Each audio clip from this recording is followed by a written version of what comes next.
Doesn't get worse than this. 130 people have lost their lives. Out of them, 110 are school children as terrorists struck the Army Public School in Peshawar. The combing operation is still on. 6 of those terrorists have been gunned down, and this is the latest that we are bringing you as we bring you the continuous coverage of what's happening in Peshawar. The Taliban, they're slaughtering children. Joining us this evening is retired Commodore GJ Singh, who's also the president of the Ex-Servicemen League. Commodore, as I've seen the images all this afternoon and the sound bites that are coming out of Pakistan, one doesn't really know how to deal with this kind of information. What's the first reaction that comes to you when you see news like this? Yes, the first reaction to this news, the whole incident of killing the innocent children in Pakistan, is revolving around the role of Pakistan Army in North Waziristan. If you look at the choice, if you study the choice of target by the Taliban, and if you see the first statement that came out from them, it was that we want to inflict pain and hurt, our pain and hurt on them. Who are these people on them? That is Pakistan Army. Is Pakistan Army accountable to anyone? Is Pakistan Army accountable to the political establishment? Are they accountable to the judiciary system? No. The Pakistan Army has been carrying out carpet bombing, aerial bombing on North Waziristan villages, thereby killing more innocent children and women. They have been wiping out villages after villages. The responsibility of this whole incident gets on to the Pakistan Army. Well, Pakistan Army, which is not accountable to anyone. I appreciate the revolves around settling the score. Sir, I appreciate the issues and concerns you're raising, but what I want to say is that one wrong doesn't make another all right, and I personally at least would like to keep the politics and the strategy of it aside, because these are little children. They had no role. They made no decisions. They cannot be held responsible for what their parents or for what the Pakistan Army or the Pakistan government was doing. They'd just gone to school and they were killed. No, the cycle of revenge will carry on, because now Pakistan Army will retaliate. They will retaliate in another way. This vicious cycle will go on. This has been coming on. The scale of this killing is very massive. That is why it has drawn the world attention. But otherwise, they have been carrying out attacks on Pakistan Army. They have been talking about good Talibans and bad Talibans. The Taliban who attacked India are good Talibans.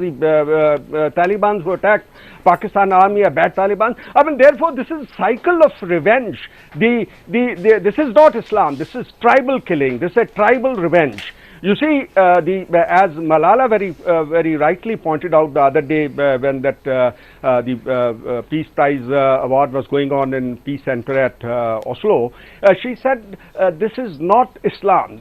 The Islam is a religion of peace, prosperity, and brotherhood. Love your neighbor as yourself. But out here, this Islam which they are preaching is tribal. It's a tribalism where you have honor killing, you have women, treat women as property, where you carry out revenge killing. So this is one of those things. They have carried out the revenge killing on Pakistan Army. And mind you, if you analyze the whole situation, they have picked out the children of the army officers, army men, and shot them. They have not touched probably the civilian children, because they have nothing to do with the civilians in Pakistan. They probably have got sympathetic attitude towards them. Well, all I can say is that they should have nothing to do with any children, whether they are children of army officers, whether they are children of civilians, or whether they're their own children. Children should be kept out of this, is what we are trying to say. But I appreciate all the points you're making, sir. Do stay with us. We're going to have to take a short break here on CNN IB, and we'll be back with more.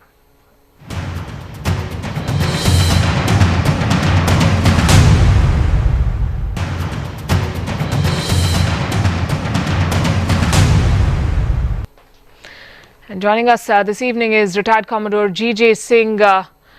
Sir, what's even more shocking about what happened in Peshawar today is that this could happen in any school in Pakistan, or for that matter in India. But this was a school that was also in the safe military zone. Can attacks like these be prevented?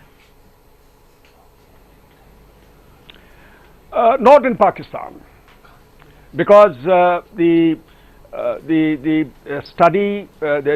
organizations, terrorist organizations, have been basically, brought up by the Pakistan army, because the final shots in Pakistan are called by Pakistan army and not by the political establishment. Because if you ask me, I will say very forthrightly that the Pakistan democracy is just an ornamental.